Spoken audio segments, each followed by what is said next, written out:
Buenos días, buenas tardes o buenas noches, todos los derechos a sus respectivos creadores, no son mías las obras utilizadas y mencionadas. Excepto la teoría pendejos. Si no están suscritos suscríbanse, den like que de esta forma me apoyarán, sin nada más que decir, sigan con la teoría. Capítulo 1. Accidente. Hey Miguel, ¿cómo crees que te fue en el examen? Le pregunté, con la vista perdida en el paisaje urbano que se desdibujaba a través de la ventanilla del coche. Las luces de los postes de alumbrado público pasaban como cometas fugaces, un recordatorio constante de la velocidad a la que nos movíamos. Yo creo que me fue bien, o sea no estudié pero creo que fue buena, ¿y tú? Me respondió Miguel, su voz una nota de optimismo casual en el zumbido del motor. Giró la cabeza para verme por un instante, una sonrisa tonta en su rostro iluminada por el resplandor del tablero. Le devolví una media sonrisa, aunque la mía no llegó a mis ojos. Yo creo que bien, también. Tal vez lo suficiente para un 17 o 16, mentí. La verdad es que sabía que lo había destrozado. Siempre lo hacía. Los exámenes eran solo patrones, sistemas de información que había que decodificar y regurgitar. Fácil.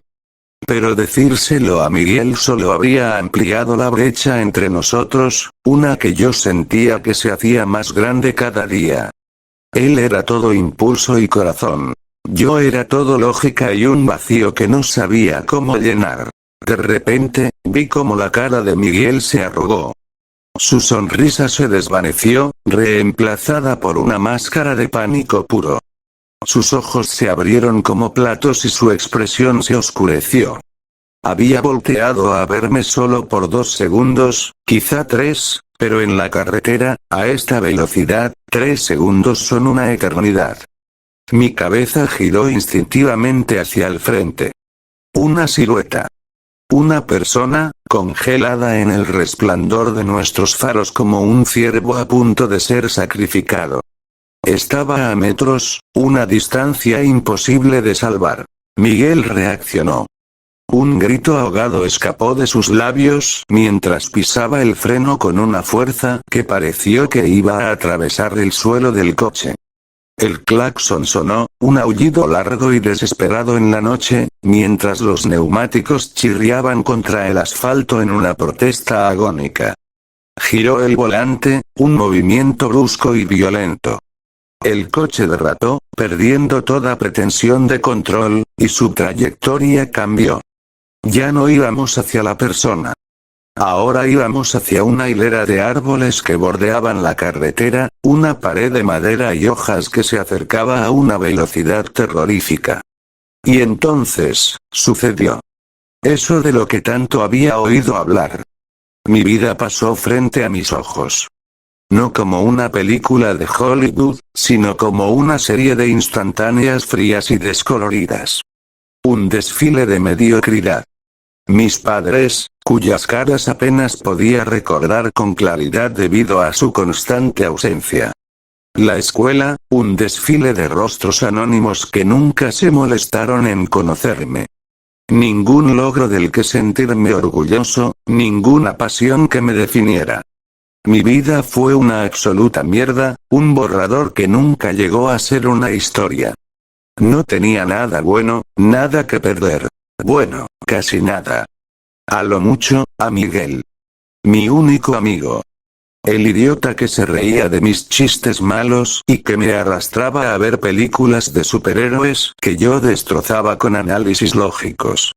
Él era mi única conexión con algo que se pareciera a la normalidad, a la humanidad. Repentinamente, sentí todo el coche contraerse. El impacto. Un estruendo de metal retorciéndose y vidrio estallando que me ensordeció. Un dolor blanco y cegador explotó en cada terminación nerviosa de mi cuerpo. Sentí mis brazos, no, los escuché crujir contra el tablero. Mis piernas, atrapadas bajo el metal deformado del chasis, ardían con un dolor tan intenso que superaba la comprensión. Quise gritar, pero no tenía aire, no tenía fuerza. Un líquido caliente y pegajoso, mi sangre, brotaba de mi ser, manchando mi ropa y el interior del coche.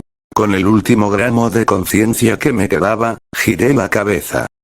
Vi a Miguel, tirado a un lado, su cuerpo en un ángulo antinatural contra la puerta del conductor. Sus ojos estaban abiertos, pero sin vida. Vacíos. Lo observé durante unos segundos que se sintieron como horas. Y de un momento a otro, ya no vi nada. Oscuridad total. Un calor abrumador me envolvió, seguido de un silencio absoluto. Lo más probable es que el carro haya explotado. ¿Y esto sigue? ¿Esto es todo? ¿No hay nada más después de la muerte? ¡Qué puta mierda! Un final tan patético para una vida tan insignificante. El concepto de tiempo se disolvió. No hubo túneles de luz, ni coros celestiales, ni un juicio ante una deidad. Solo la nada. Un vacío frío y silencioso. Y luego, tan repentinamente como se fue, la luz regresó. Fue como parpadear. Abrí los ojos y los volví a cerrar, cegado por una luminosidad suave que no era la del sol. Cuando mis pupilas finalmente se adaptaron, lo primero que registré fue un techo. Blanco, liso, desconocido. Parpadeé varias veces, tratando de sacudirme la desorientación. Mi mente era un caos, un torbellino de recuerdos fragmentados del accidente. El dolor, ¿dónde estaba el dolor? Me moví ligeramente, flexionando los dedos de mis manos, doblando mis piernas. Nada. Ni un atisbo de la agonía que me había consumido. Me incorporé, apoyándome sobre mis codos. Estaba en una cama, en un cuarto que no reconocía en lo más mínimo. Las paredes eran de un color azul pálido, con un escritorio de madera en una esquina y un armario en la otra. La decoración era genérica, la habitación de un adolescente cualquiera. Definitivamente, no era un hospital. No había el olor antiséptico, ni el pitido de las máquinas, ni la sensación estéril de un lugar de recuperación. Mi cerebro, siempre analítico, empezó a trabajar a toda máquina, descartando posibilidades. ¿Un secuestro? Improbable. ¿Un coma con un sueño extremadamente vívido? Posible, pero la ausencia total de dolor lo hacía menos plausible. ¿El más allá? Si esto era el cielo, era decepcionantemente mundano. Fue entonces cuando noté algo más. Una sensación. Había un peso cálido sobre mi mano derecha, y algo suave y maleable estaba presionado contra mi palma. ¿Qué es esto? Susurré para mí mismo, mi voz sonando extraña y desconocida en el silencio de la habitación. Mi curiosidad, o quizás un instinto más básico, me llevó a cerrar la mano. Empezando a apretar lo que tenía allí. La respuesta fue inmediata y completamente inesperada. Un gemido. Suave, femenino, cargado de sueño. ¿Qué mierda? Mi corazón dio un vuelco, martilleando contra mis costillas. Mi mente se quedó en blanco. Deslicé mi mano de debajo de lo que fuera que la cubría y tiré de la frazada. Ahí la vi. Y mi universo, que ya había sido destrozado y reconstruido en las últimas horas, se hizo añicos una vez más. Vi a una chica. Debía tener unos 17 años, quizá un poco más. Dormía plácidamente a mi lado, y la fuente de la suave calidez en mi mano se hizo evidente. Pelo rojo, de un carmesí tan intenso y vibrante que parecía antinatural, caía en cascada sobre la almohada. Piel pálida, casi de porcelana, y facciones que solo podrían describirse como aristocráticas y perfectas. Y claro, estaba completamente desnuda. Mi mano, momentos antes, había estado agarrando firmemente una de sus tetas. La escena, la chica, todo me resultaba extrañamente familiar. Como un déjà vu sacado de un sueño febril. Mi cerebro sobrecalentado buscaba frenéticamente una conexión, un archivo que explicara esta locura. ¿Quién era ella? ¿Cómo llegué aquí? ¿Por qué estoy en una cama con una desconocida desnuda después de, presumiblemente, haber muerto en un accidente de coche? Fue en medio de este torbellino de preguntas sin respuesta que algo apareció frente a mí. Literalmente, apareció.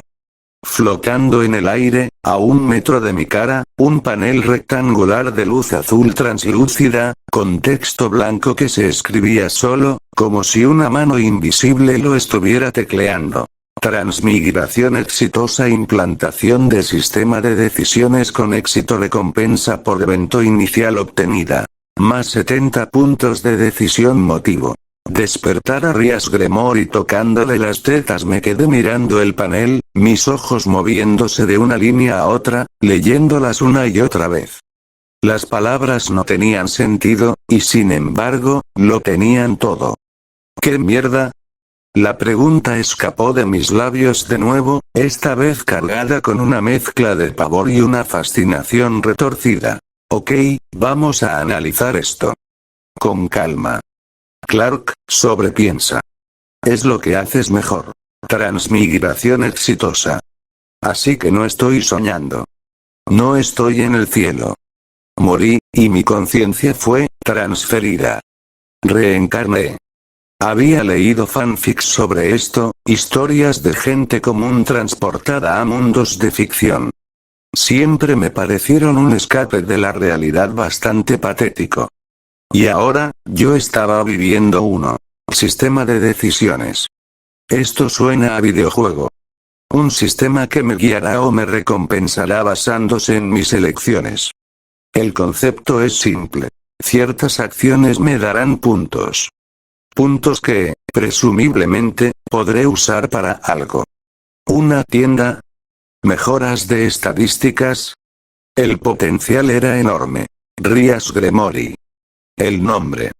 Ahí estaba la pieza que faltaba. Rias Gremory. High School de XD.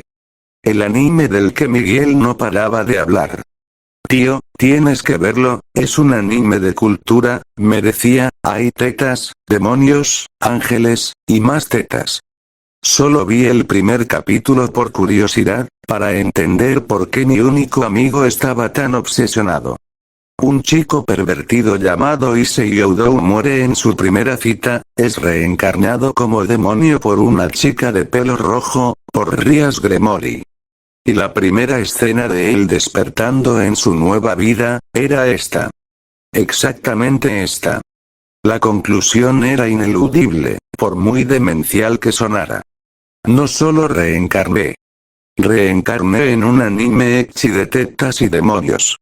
Y peor aún, reencarné como su protagonista, Issei Oudou.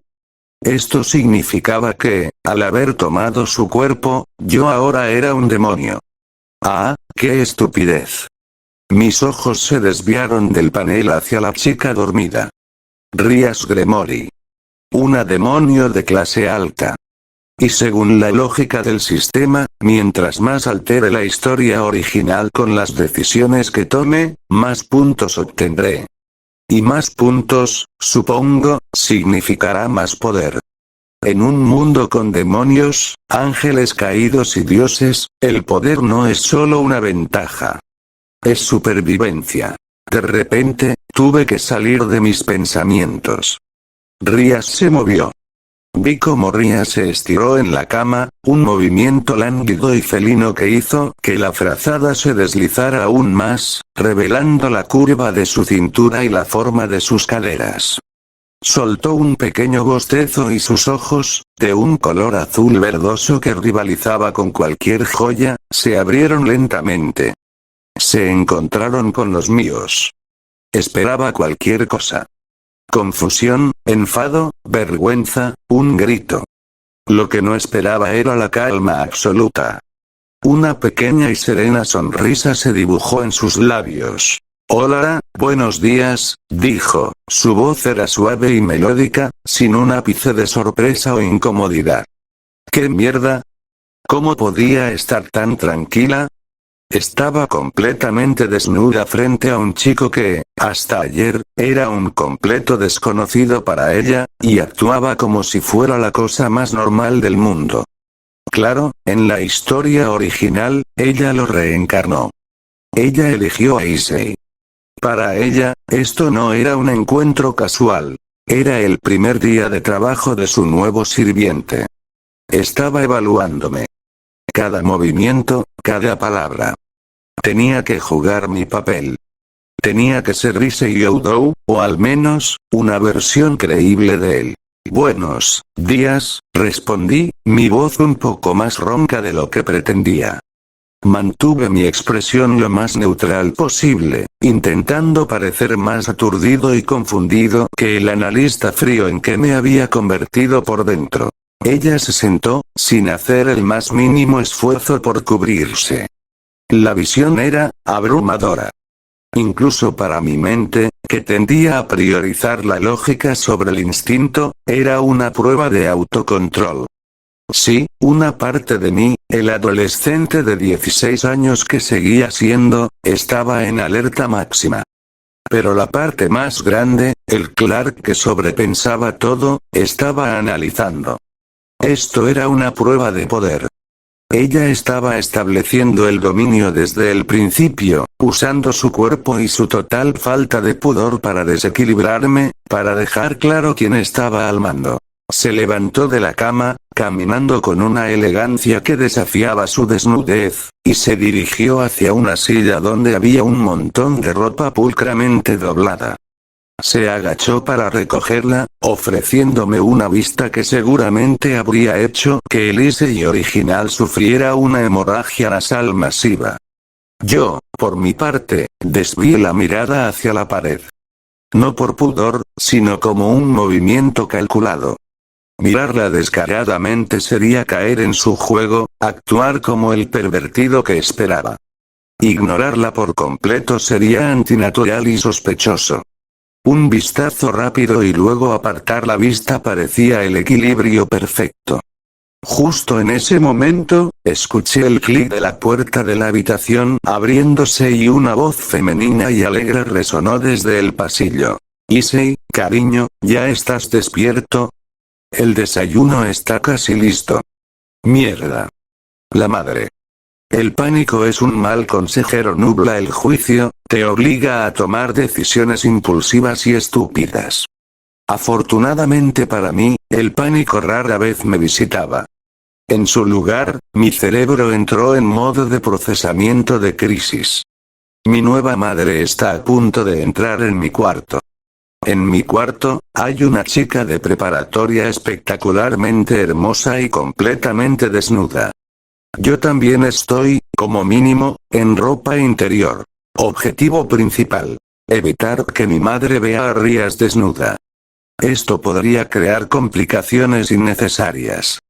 Podría avergonzar a Rías, aunque lo dudaba, dada su compostura, pero más importante, podría generar preguntas que no estaba preparado para responder.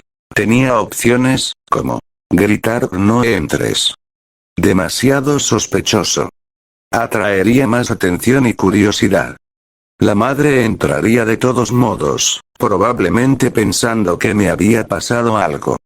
Resultado: fallo probable. Lanzarme contra Rías y tirarla a la cama, cubriéndonos a ambos con la frazada. Era mi primer instinto. Rápido, efectivo para ocultarla. Pero tenía dos grandes inconvenientes. Primero, estamos prácticamente desnudos. El contacto físico sería inevitable e intenso. Segundo, la podría incomodar o, peor aún, podría interpretar mi acción como una agresión o un avance no deseado. Aunque ella pareciera estar en control, yo no conocía sus límites. Podría parecer que estaba aprovechando la situación. Resultado: alto riesgo, potencialmente catastrófico para la relación inicial. Agarrar la frazada y taparla solo a ella. Menos dramático, pero igual de efectivo. Era un gesto protector, no agresivo. Demostraba rapidez mental y consideración. La posicionaría a ella como la prioridad a proteger, en lugar de a mí mismo. Resultado: óptimo. La mejor probabilidad de éxito con el menor riesgo social. Todo esto pasó por mi mente en el instante en que la manija de la puerta comenzó a girar. Elegí la opción C. Con un movimiento rápido, me lancé hacia el borde de la cama, agarré el borde de la gruesa frazada y, con un solo gesto fluido, la lancé sobre Rías justo cuando la puerta se abría. Ella me miró con una chispa de sorpresa en sus ojos azules, pero no se resistió. Mi madre, una mujer de mediana edad con una sonrisa perpetua, asomó la cabeza. Su mirada pasó de mí a la figura envuelta en la frazada que ahora estaba sentada torpemente en mi cama. Se quedó quieta por un segundo, sus ojos parpadeando mientras su cerebro procesaba la escena. Su expresión de sorpresa se transformó rápidamente en una de emoción cómplice. Una sonrisa pícara se extendió por su rostro. «Oh. Vaya, vaya», dijo en un susurro emocionado. «Mi pequeño Issei ya es todo un hombre». Sin decir una palabra más, se retiró, cerrando la puerta suavemente. Un segundo después, la escuché gritar por el pasillo con un entusiasmo incontenible. «Cariño. Cariño, ven a ver. Issei trajo a una chica a casa. Y es preciosa». Un suspiro de alivio escapó de mis labios. Crisis evitada. Me giré hacia Rías, que ahora me miraba desde debajo de la frazada, con una expresión indescifrable. «Perdón, Rías», le dije, mi voz sonaba genuina. Y lo era. Aunque la situación era absurda, ella era una invitada en esta nueva vida mía, y la había puesto en una posición incómoda. «Te ofrezco mis más sinceras disculpas por las molestias». Para mi sorpresa, ella soltó una pequeña risa, un sonido cristalino y divertido. «No te preocupes. Ha sido interesante». Rías se apartó la frazada y, con la misma naturalidad de antes, continuó vistiéndose. Se puso su ropa interior y luego comenzó con el pulcro uniforme que yo reconocí vagamente. La Academia Kuo. Mientras ella se cambiaba, yo aproveché para hacer lo mismo, dándole la espalda para ofrecerle algo de privacidad, aunque sabía que probablemente no le importaba en lo más mínimo. Abrí el armario y encontré varios conjuntos del uniforme masculino. Agarré uno y me vestí mecánicamente. La tela se sentía extraña contra mi piel. Todo se sentía extraño. Este cuerpo no era el mío. Era más alto, un poco más musculoso de lo que yo recordaba ser. Me miré en el espejo de cuerpo entero que había en la puerta del armario. Mi cara era diferente. No era la cara de Clark, la que había visto durante 16 años de una vida miserable. Pero tampoco era la cara genérica del protagonista de anime que recordaba del primer capítulo. Era normal. Ni guapo ni feo. Pelo castaño desordenado, ojos marrones. Un lienzo en blanco. Pero era la cara de Issei Oudou. Y ahora, era mi cara. Bien, por si acaso, sigo siendo virgen, escuché la voz de Rías detrás de mí. Me giré. Ella ya estaba completamente vestida, luciendo impecable en su uniforme. Me miraba fijamente, con una pequeña sonrisa jugando en sus labios. Estaba probándome de nuevo. Esperaba una reacción del Issei original. Tartamudeos, sonrojos, gritos de «un día te la quitaré, presidenta».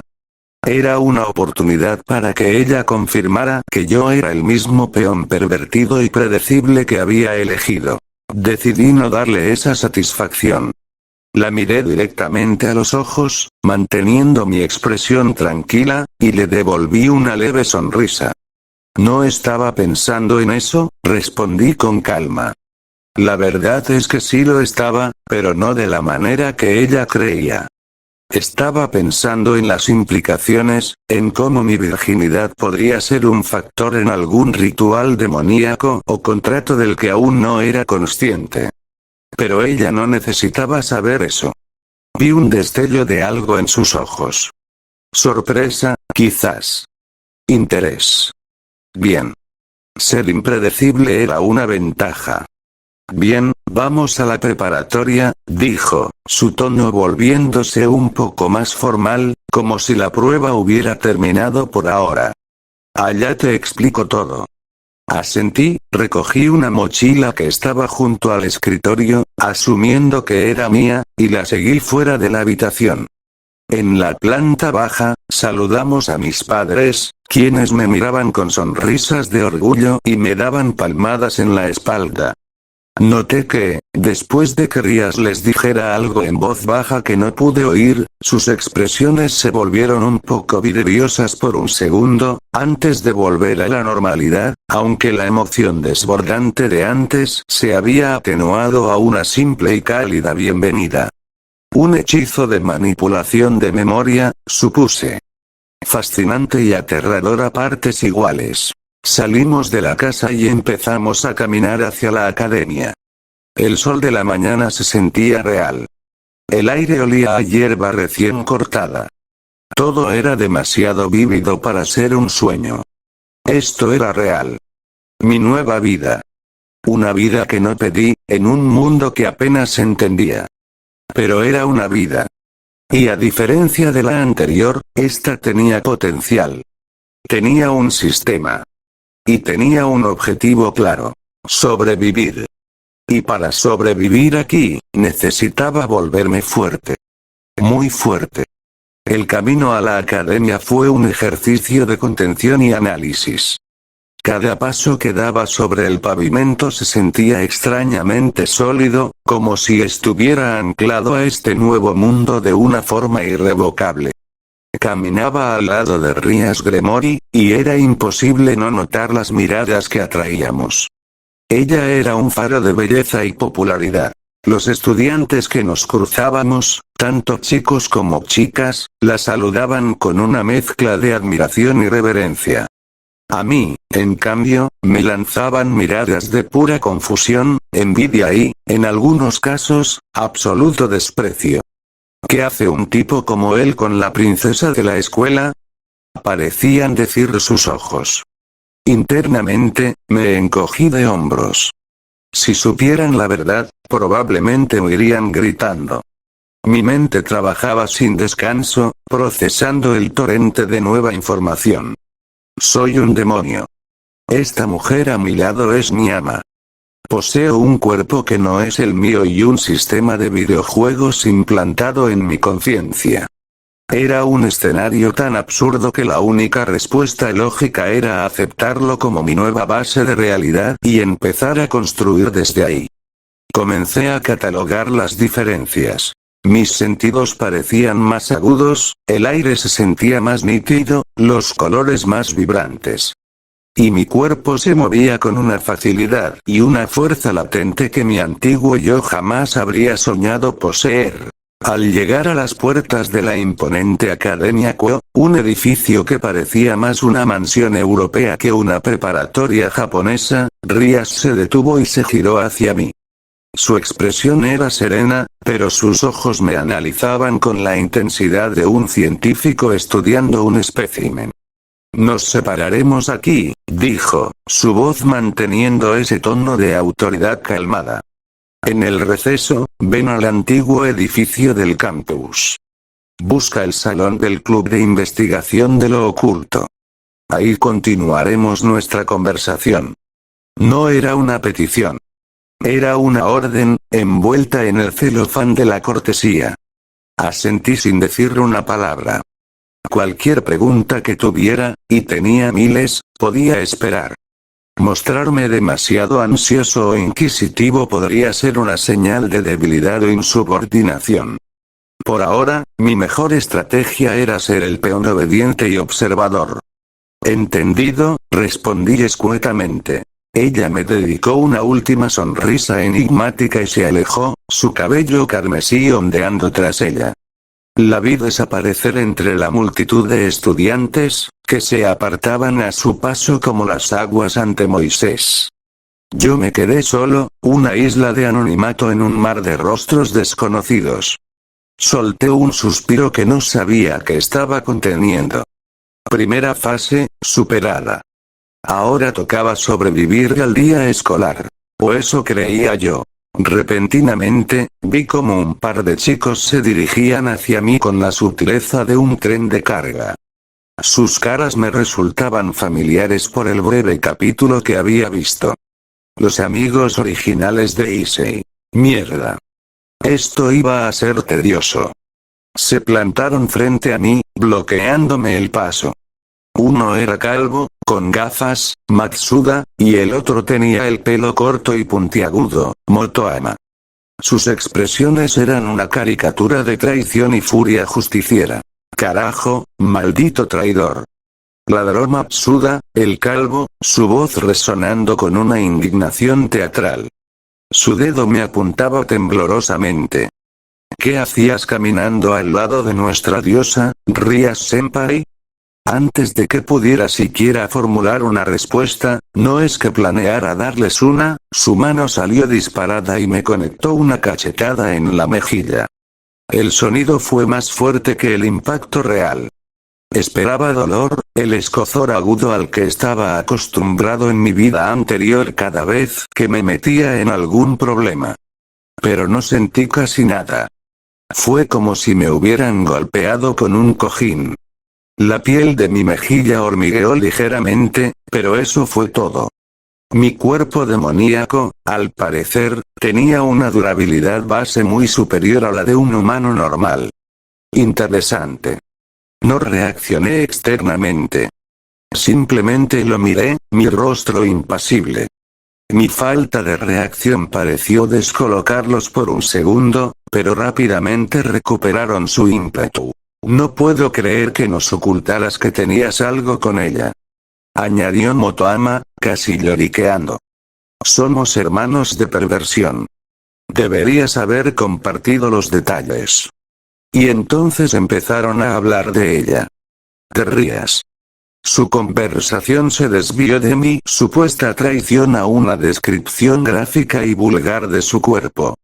Hablaban de sus enormes razones para ser popular, de la curva de su espalda, de lo que le harían si tuvieran la oportunidad. Cada palabra era más burda que la anterior. Normalmente, habría sentido asco y me habría largado. Pero algo me detuvo. Una sensación extraña, una vibración en el aire frente a mí. Y, por supuesto, el panel azul translúcido volvió a materializarse. El sistema no esperó. Sabía que se avecinaba un punto de inflexión, una decisión clave.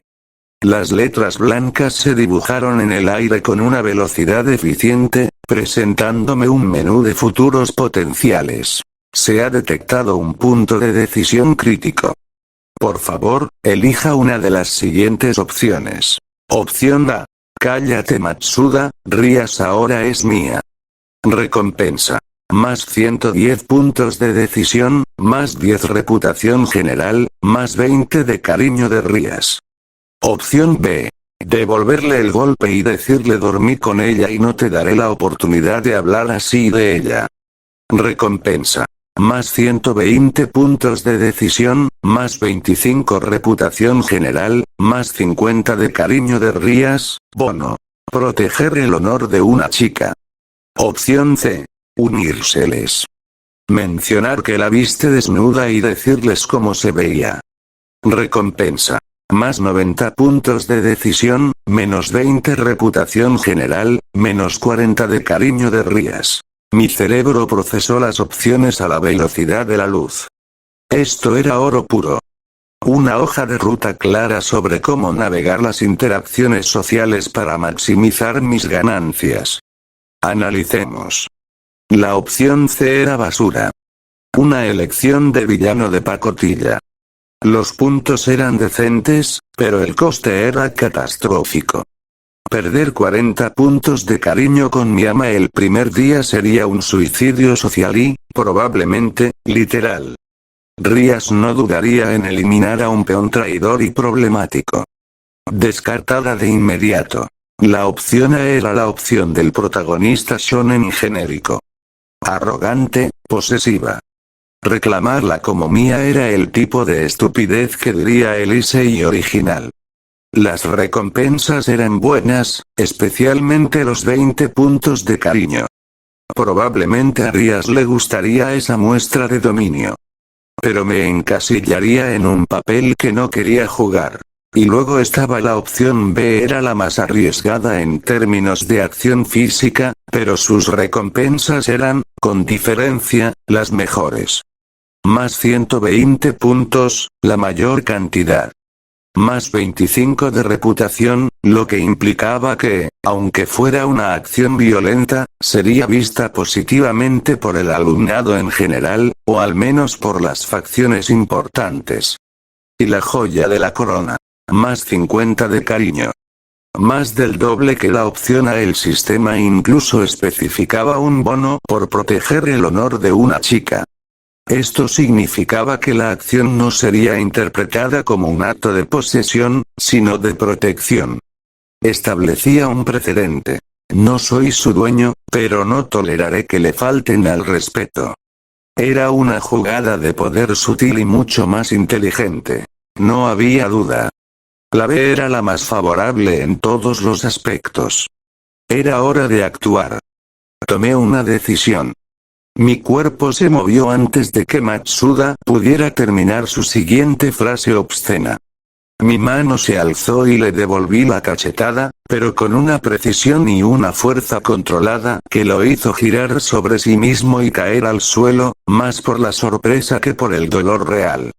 Motoama retrocedió, sus ojos abiertos por el pánico. Luego, mi puño se cerró. Lancé un puñetazo, no tan fuerte, dirigido a la mandíbula de Motoama. No usé ni una décima parte de mi nueva fuerza. Solo lo suficiente para que se tambaleara hacia atrás y cayera sentado. Quería dejar claro el punto, no mandarlos al hospital. Se hizo el silencio. Todos los estudiantes de los alrededores que habían estado observando la confrontación se quedaron callados. Ahora era el momento del golpe de gracia verbal. Una parte de mí, el Clark introvertido y reservado, gritaba de vergüenza ante lo que estaba a punto de decir. Era una frase cursi y arrogante. Pero el sistema no mentía. Era la jugada óptima. Respiré hondo, bajé la voz a un tono frío y serio, y dejé que las palabras salieran. Dormí con ella. Y no les daré la oportunidad de hablar así de ella nunca más. En el instante en que las palabras salieron de mi boca, el panel del sistema frente a mí parpadeó. La opción B se iluminó en un color dorado brillante. Opción B seleccionada. Ejecución verificada. Recompensas añadidas. Más 120 puntos de decisión, más 25 reputación general, más 50 de cariño de Rías. Notificación. Tu ama, Rías Gremory, ha sido testigo de tus acciones desde la distancia. La evaluación de tu carácter ha aumentado positivamente. Esa última notificación fue clave. Así que me estaba observando. Bien, mierda, qué bueno que no hice nada estúpido. Sin dirigirles una segunda mirada a los dos idiotas en el suelo, me ajusté la mochila y caminé a través de la multitud ahora silenciosa. Me dirigí hacia el edificio principal, dejando atrás el caos. Tenía una clase a la que asistir. Entré a mi salón de clases asignado. La atmósfera cambió instantáneamente. Murmullos. Miradas. La noticia de mi altercado en el patio se había extendido como la pólvora. Encontré un asiento vacío junto a la ventana y me dejé caer en él, ignorando a todos. El profesor entró y la clase comenzó. Fue un aburrimiento absoluto. Matemáticas, historia, literatura japonesa, todo era increíblemente simple. Los problemas que el profesor escribía en la pizarra, los resolvía en mi cabeza en segundos. Las fechas históricas y los pasajes literarios eran información que ya había consumido en mi vida anterior. Mi mente, la mente de Clark, era mi mayor activo. Siempre lo fue. Y en un entorno como este, me sentía como un superordenador atrapado en una clase de mecanografía. Mi cuerpo podía ser el de Issei Oudou, pero mi cerebro seguía siendo el mío. Y estaba funcionando a toda marcha, no en la lección, sino en mi situación actual. Repasé los eventos de la mañana. Analicé el sistema de decisiones. ¿Era una entidad consciente? ¿O un simple mecanismo de causa y efecto? ¿Cuáles eran sus límites? Los puntos de cariño eran especialmente interesantes. Implicaban que podía cuantificar y manipular las relaciones interpersonales. Era una herramienta de un poder aterrador. El timbre sonó, señalando el final de la clase, y luego otro, y otro.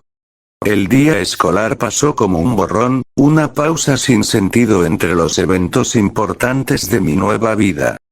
Cuando finalmente sonó la campana que anunciaba el final de las clases y el comienzo de las actividades del club, sentí una oleada de alivio. Se acabó el tutorial. Era hora de empezar el juego de verdad. Me levanté, recogí mi mochila y me dirigí sin dudarlo hacia el antiguo edificio del campus. El antiguo edificio del campus era exactamente como su nombre indicaba: viejo. La madera crujía bajo mis pies, y el aire olía a polvo y a libros viejos.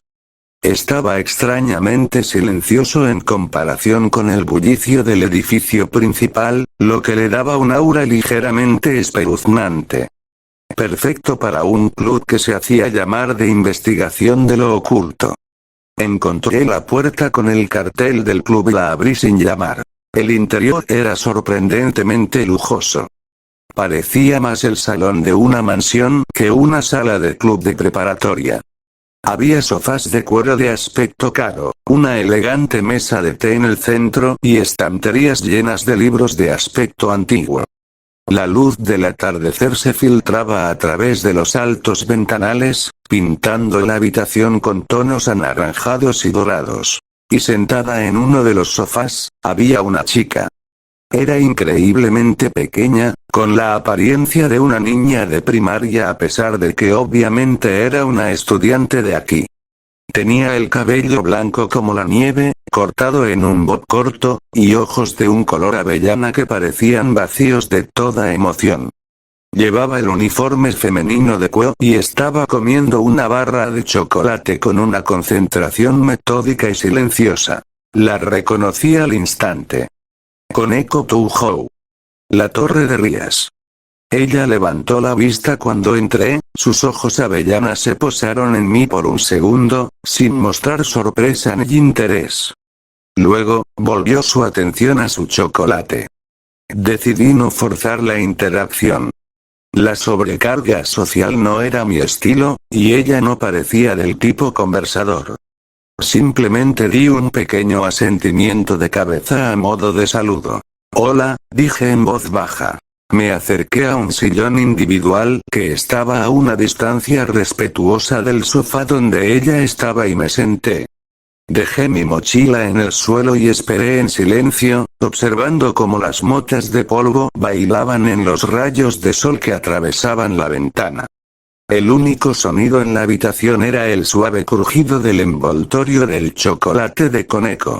Ahora, solo quedaba esperar a la presidenta. La explicación estaba a punto de comenzar. Bueno chavales, acá acaba el capítulo, espero que les haya gustado, me demoré un poco en escribirle y bueno, esto sería todo por ahora, espero nos volvamos a ver, sayonara.